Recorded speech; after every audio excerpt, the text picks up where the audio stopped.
And then, good evening. Welcome to Business Today. I'm Jerome Paul Sonko here with Winnie Williams and Nakauchi on sign language, coming to you live from Plot 42, Nile Avenue.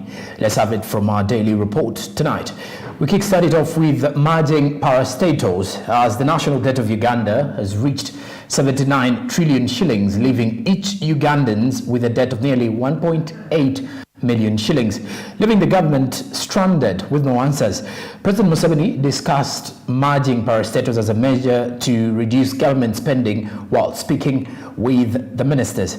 Now, the economic experts have presented a variety of arguments for why this could have been implemented years ago. Let's have more of this report. Prior to the president's statement to the ministers in August of this year, the merging of parastatals had been planned for years, but had not yet been put in action. With the help of economic specialists, Smart 24 TV looked into the effect of merging parastatals, and a number of factors were highlighted. So for government, it's about the agencies that are doing almost the same type of work, that is duplication. But they can, if they were consolidated into one, they can even do it better, at a lesser cost, more effective, and also on time and on budget.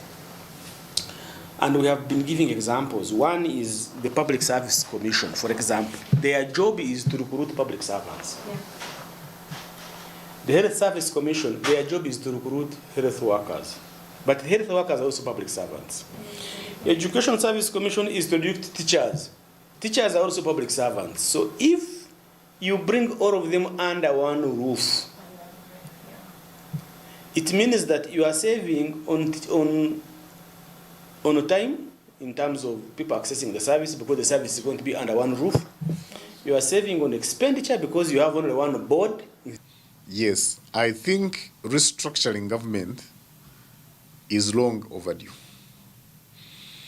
And government strategy should not be only about eliminating certain agencies. It should be a holistic approach aimed at eliminating duplication of roles, because you realize that even if you keep a ministry, but where roles have been duplicated, I mean, you have possibly 5 officers doing more or less the same thing. In my view, that still becomes a leakage. You still have to pay money for work that is not done, or for work that otherwise would be done by one person, but we are paying 5 people to do it. So it's a good move, it's a good thing. It will help cut down on the cost of administration. CEO of CS Bank, Julius Mugunda, defended the decision to merge parastatals by arguing that the government can reduce the national debt, which has reached trillion-dollar levels. At the saving, we can pay our debt, which is now in 93 trillion. This financial year, we are likely to get around 12 trillion in terms of domestic borrowing, 7 trillion in terms of external borrowing. 1 trillion is huge. We are going to pay 6 trillion in interest payments. So really, it's huge to reduce on the burden of the debt that we're having in this country. So that's really one of the things that I think rationalization will help. Experts advised the government to continue with the strategy, saying that it will help to improve Uganda's economic situation. We want to look at countries that have not done so and are very far, because no country should do a mistake and then collect it again. We made a mistake, but we know there are countries that are running smaller, leaner, effective governments. Why don't we follow those ones? Just even within the region, we have the highest number of members of parliament. Why don't we reduce on that one? The highest number of districts. Kenya have counties. But just imagine how many districts we have in this country. You compare ourselves with, go to India, they have 1.3 billion people. But come to Uganda, with 44 million people, our parliament, the numbers are more than those of the Indians. You know, we need to reduce cabinet. You have more than 81 ministers. You need to reduce the officers of other DCs. You need to downsize several institutions. and make sure that you put money in agriculture, put money in education, put money in infrastructure, put money in roads and so forth. The appeal is that the people of this country must push government to invest in industrialization and job creation. With the ongoing misuse of the public funds, the civil society organizations believe that the government, to limit some of its expenses, it should go on with merging of its parastatals. For example, UNEB should take on all examination boards like UAHEB, UBTEB, among others. Desire Nambiru, Smart 24 TV, Business Today. And now we talk financial reporting. The financial reports or statements provide information on a company's annual revenue, which allows financial planners to spot trends in sales data over time. Because of this, stakeholders formed the 2022 Financial Reporting Awards, which aims to improve the quality of business reporting. Pedison Mumbere with more. The award goes 10. You're also free to send them online, and you use www.icpau.co.ug/FIRE awards. The Certified Public Accountants of Uganda, in partnership with Capital Market Authority and Uganda Securities Exchange, have yet organized another financial reporting award in Uganda. But what is the benefits of this award? It helps most of the government entities and private entities to learn how to write the best financial reports that can be fronted before the financial funders and get loans. Stakeholders are saying that since 2007, they have been organizing this award and they have recorded a significant impact on how companies are writing their financial reports. Typically done on a quarterly or annual basis, financial reporting is the process of recording and conveying financial activities and performance across certain time periods. Financial reports are used by businesses to compile accounting data and provide information on their current financial situation. The language used to break down those terminologies and how they have been displayed or disclosed, and you compare with the global banks like Bank of America and HSBC, you say, wow, is this a report from Uganda? To us, that is the impact we are talking about, that our Ugandan entities can no longer be described as local entities. These are global players. And as a result of that, we have seen a lot of foreign investment coming into a country because they have confidence in the financial reporting in the country. And we have seen ICPAU increase membership to over 3,000 members now registered.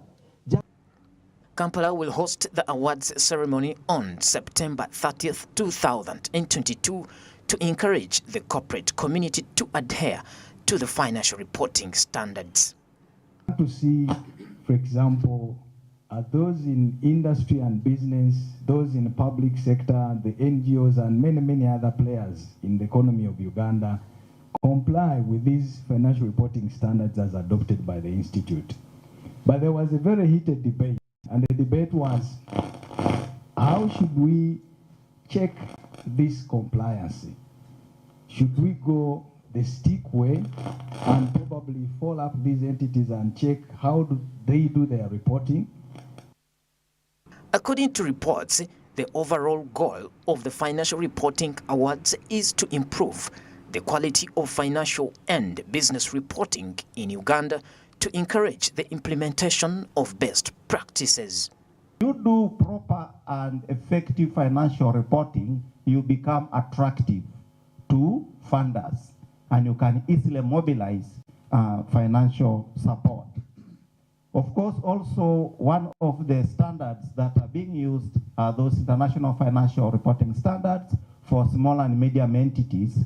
Not many companies in our countries are making use of this standard. Raising capital, and remember, when you present these reports, we can get banks like DFCU, we can get companies in the pharmaceutical sector like Cipla, we can get those in manufacturing that become much more decent and present investors.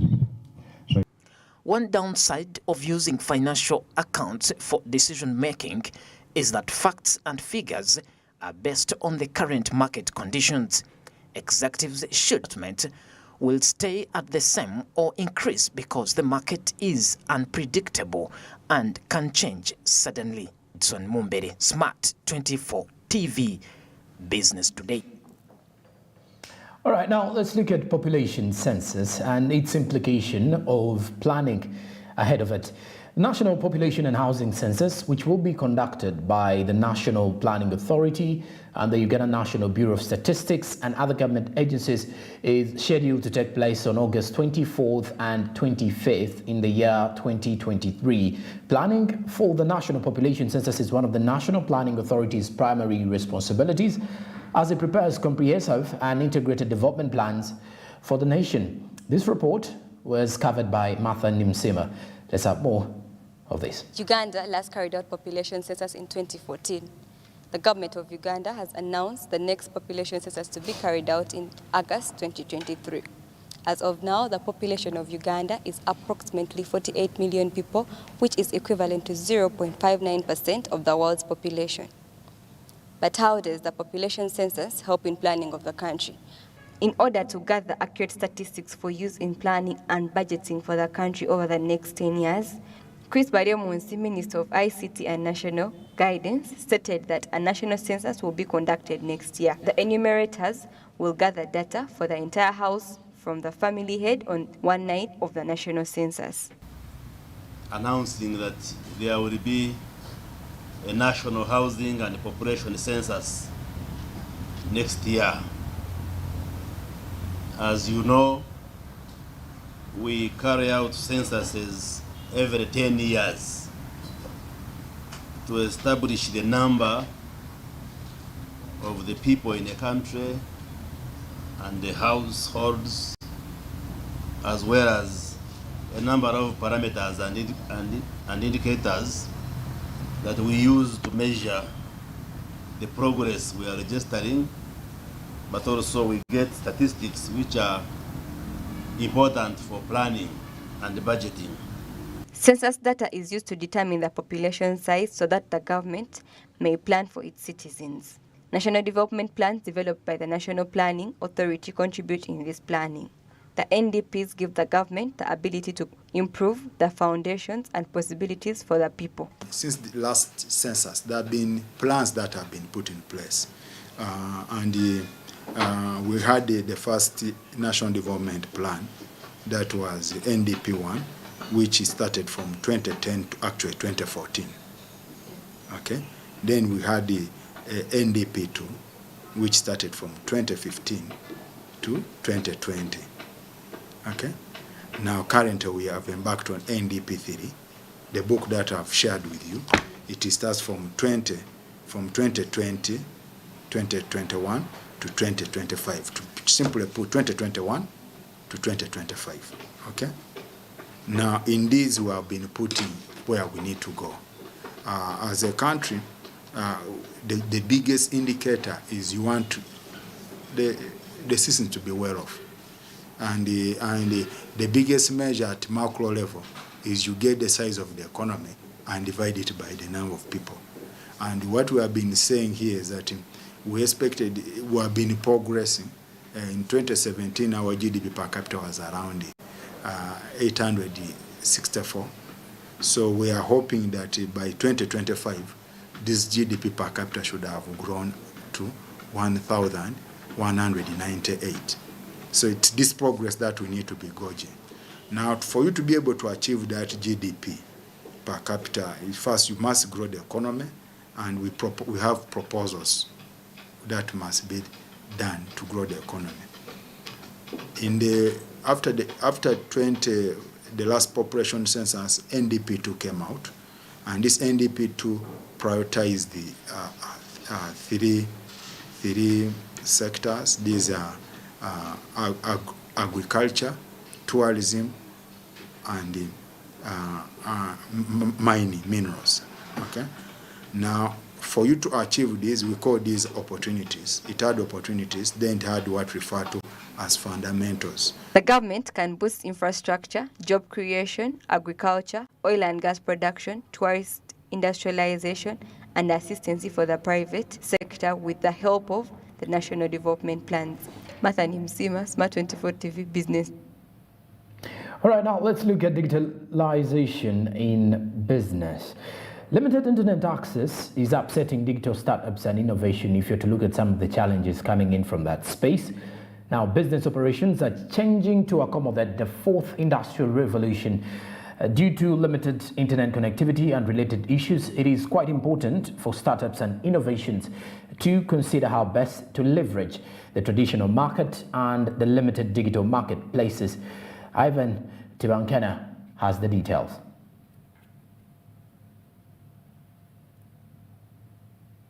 Only 6% of country households out of Uganda's 48+ million residents have internet connectivity, with 8% rural residents and 13% city dwellers. This is a gap given the increasing dominance of internet-based startups and innovations. We created a platform that puts together truck drivers, that puts together businesses, that puts together shippers, that puts together clearing and forwarders. So all these people can interact on one platform for the sole purpose of doing two things. So for businesses, what is very important for them? They want to save on time and they want to save on money. The more money they have, the more they can grow, the more they can employ, the more they can be profitable. Unique characteristics in service delivery should give a comparative advantage that traditional market companies hardly possess as innovations attempt to break down market barriers. Taking what has been happening for so many years traditionally off-grid and putting it on the internet and creating that transparency, creating that ease of communication for everyone in the space, we're able to bring down the costs of transport. We're able to make sure that there is easy flow of information for everyone. About this app and data usage, data can take me a day across all networks. It's about the cost of 2,000 shillings. That's about 300 megabytes. That's enough. If I haven't been so busy, it would cost about 1,000 Uganda shillings. That's about 180 megabytes. But with 300 megabytes, it would take me right into the night. Distanced from its East African neighbors, Uganda currently ranks 20th among cost-friendly countries when it comes to data purchases. Yet another comparison can be made to the war-torn Libya, a nation such as Somalia and Eswatini. According to Chris Baryomusi, the Minister of ICT and National Guidance, design projects for the national backbone infrastructure are in high gear to connect the nation to the network grid. The national backbone infrastructure to the rest of the country, because we have been laying the national cable. The cable, we are now in about 62, we have covered about 62% of the country. But we are now coming with another phase where we are going to lay that national backbone infrastructure cable to the rest of the country. And also we do what we call last mile connections. The cost of internet, like many other services that depend on demand, is based on subscription. This perhaps explains the disparity in the cost to value for many Ugandans that rely on it. Data costs should be reduced because, for instance, I buy two things, data and airtime. So if possible, a fall in its cost would be ideal, so that we are not affected while using the app. So when we do this extension of the fiber and do last mile connection, then we are going to get many more subscribers hooked. Because also what determines the cost of the internet is when you have few subscribers, then the cost is high. But if you get many more hooked, then the cost also comes down.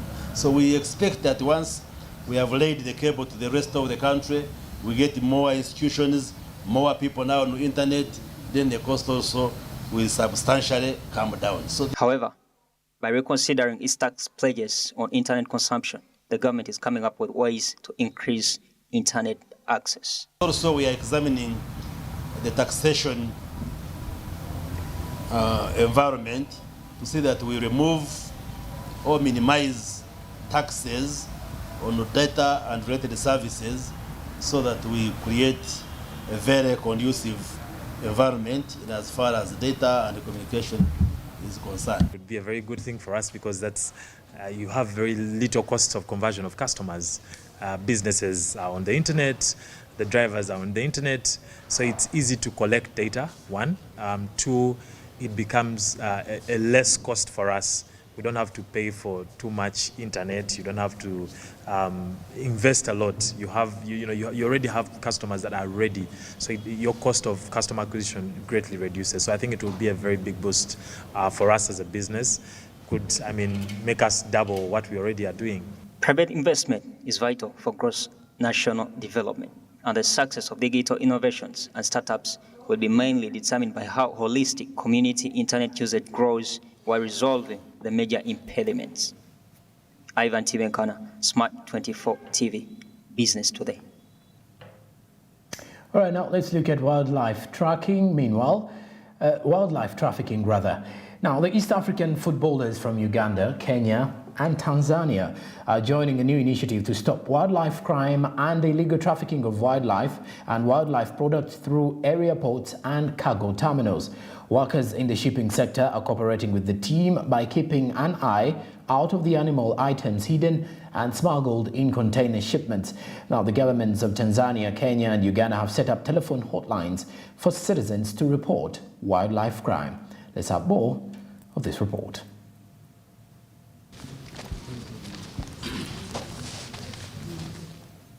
Before the pandemic, Uganda's amazing wildlife helped to draw 1.5 million tourists to the country. International and domestic tourists spent 6 trillion shillings that amounted to 80% of the country's GDP. However, our countrymen's jobs and the wildlife are under an increasing threat that is driven by the increasing surge of the illegal hunting of wildlife. 4.6 tons of ivory, that is amounted to 700 elephants, were intercepted at Uganda's dry ports.